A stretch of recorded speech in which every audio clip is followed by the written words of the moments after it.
it's time to go over the 5 best teams in the NBA as far as record-wise, and there is a 40-20 rule at this point in the season. Yeah, so Phil Jackson's notorious rule, 40 wins before 20 losses.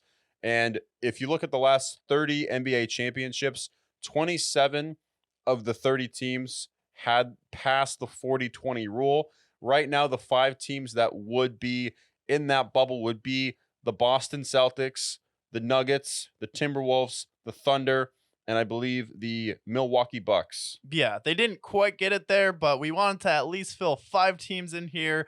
The Clippers almost got there, but they are currently 39-20. So just for conference company sakes, we threw in the Milwaukee Bucks there. But let's go ahead and then rank which teams have the most likely chance of getting to the finals and which team have the most likely chance of losing to a Dallas, a LA Lakers team, or a Golden State Warriors team in the first round. I think we can all agree that would be the Minnesota Timberwolves here because, I don't know, you're the team who traded not 1, not 2, not 3, not 4, but 5 first-round picks for Rudy Gobert and 3 players for Rudy Gobert as well, who is someone who chokes every single time in the playoffs. He had that controversy in COVID when they're like, COVID, pandemic, how do you feel? Oh, let me spread it all over the press conference as a joke. Okay. And then literally shut down the NBA for 6 months. Because of Rudy Gobert. He should have won Defensive Player of the Year. He was shutting everybody down.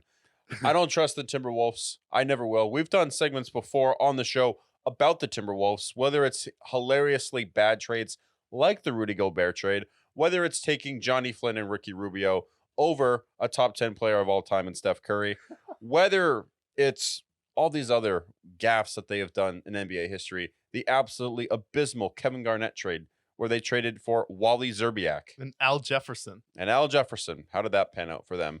So the Timberwolves we'll never trust. I will never trust in Timberwolves, especially when Alex Rodriguez is your owner. Sorry.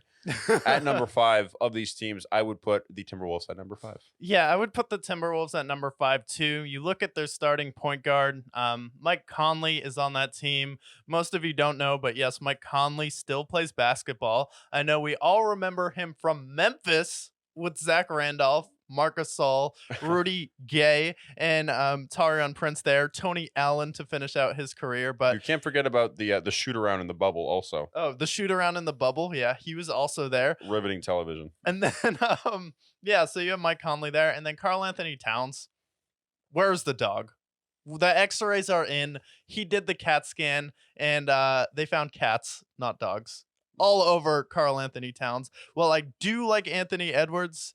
I just don't think he's good enough to make up for Rudy Gobert. I don't know, being useless in the playoffs, one of the least useful players in playoff history, because he can't switch on the perimeter. He has no offensive skill set, and all he does is do this on defense. Okay, you're tall and you get rebounds, and that's where you get most of your defensive rating from the blocks. But someone like Dallas, someone like Golden State will definitely be able to get through this team here at number 8. So at number 5, we have the Timberwolves. For me, right now, if we're talking about teams that could potentially get to the finals, I think the Oklahoma City Thunder at this point, while they are in that bubble, they do have SGA, and I know everyone likes to say SGA is better than Tatum, even though he's done nothing in the playoffs. I would still put the Thunder there just because they're a little bit too young. And if they run into someone like a Jokic or a Los Angeles Clippers team, I don't think they would be able to make it out of the second round here, where I think the Milwaukee Bucks would at least be able to get to the conference championship. I think that's a fair assessment. I would put the Bucks below them only because of what they've done with Doc Rivers. Because Doc Rivers, you all know, they can run into white boy DiVincenzo, Dante DiVincenzo. I was watching the Knicks game last game, and he just jumps off the screen. If anybody's going to take them down, it's going to be him, or it's going to be Jimmy Buckets in the Heat, who have won 10 of the last 13 games. So I put the Bucks at number 4 of these 5 teams because of the fact, even though they have Giannis and they have Dame Lillard, Doc Rivers is your head coach. He's blown numerous 3-1 leads, and the Bucks, I just think they're crumbling fast. The only thing I agree with your merit there is as far as some of the teams in the East and it being a little bit more of a weaker conference. But I think the Bucks are reeling as well. Yeah, I think the Bucks could be reeling. I know they're on a little bit of a win streak right now. They're 7-3 in their past 10 games here now currently, but you do make a good point with Doc Rivers. And then also something you forgot is you know that thing.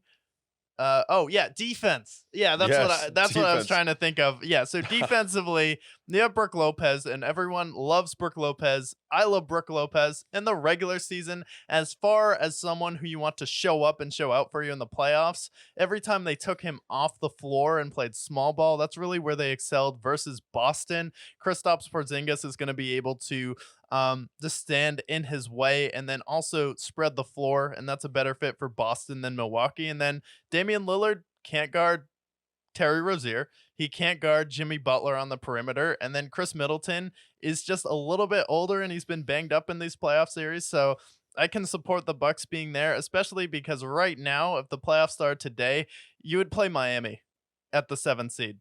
That's a Yeah. no-go for me. I think you take care of Indiana, but then once you get to the second round, I think if they matched up with Cleveland or New York, they could beat one of those teams. But also, if your weakness is perimeter defense and you have Donovan Mitchell and Darius Garland or Jalen Brunson and Dante DiVincenzo in that elite backcourt in New York, it won't matter how bad Julius Randle is. You should be able to get through that team. Yeah, I don't know. The Knicks are a weird team. I mean, I don't think they're as good as the Bucks on paper, but at the same time, we know how good of a performer Jalen Brunson is in the playoffs. And some Yeah. of these other guys here, like Dante DiVincenzo, can he elevate? Can Josh Hart elevate? Yeah. And they also got OJ Anunoby as well. So that's an interesting team. I think the Bucks still take care of business, but I think the Knicks could give them a fight. Yeah. Cavaliers, I don't know if I trust them as much. Yeah, the thing with the Knicks though is they're 12-23 versus winning teams. Don't love that. That's true. Yeah. And Julius Randle Yeah. is the enemy of the Brickyard at this point. But Jalen Brunson, on the other hand, kind of a friend of the show. He is a friend of the show. Julius Randle, enemy of the show. Enemy of the show, show. most likely. But I think that you could flip the Bucks and the Thunder accordingly because the other two teams we'll talk about. The Thunder, I like them because I honestly kind of like the fact that they're young. They kind of they're playing with house money. They still have a bunch of draft picks, so they can go out and get either role players or they can go out and get another big star. SGA, he's been great for the last several years, but I think that now this is when he's coming into his own Yeah. in that MVP conversation. Chet Holmgren's finally healthy. He was hurt last year, and they got a lot of depth too. So the Thunder, they're exciting. I don't know if they're definitely not as good as the Nuggets, but I think that they could compete for the Western Conference Finals as well. Yeah, they could be a surprise conference championship team, and it all really the West depends on the knees of Kawhi Leonard at this point because I think they beat the Suns in the first round if he still stays healthy. But I think with Paul George, James Harden coming along, James Harden can get you to the conference championship if he is that third guy. We just need to see what we're going to get from PG-13 and Kawhi Leonard. But if Kawhi is healthy, I would lean towards Nuggets and Clippers, but I could also see the Thunder in that conference championship. Maybe next year is the year where they really come on, but we could see a surprise year like when the Warriors had that really good first playoff run, then they started beating everybody. Yeah, I think so.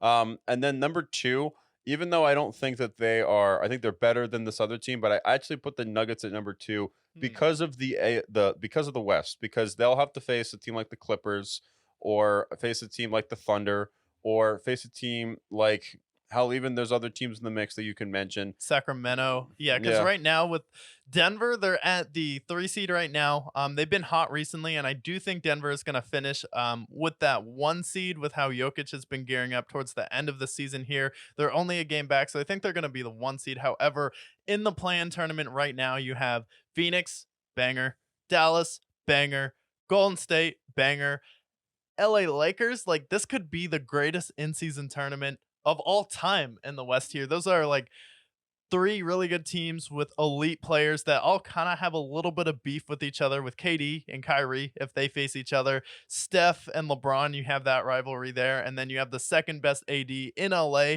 on the Lakers. Aaron Donald definitely being the best one in LA, but that would be a tough matchup for Denver, but I think they could sweep or at least win in 5 versus any of those teams.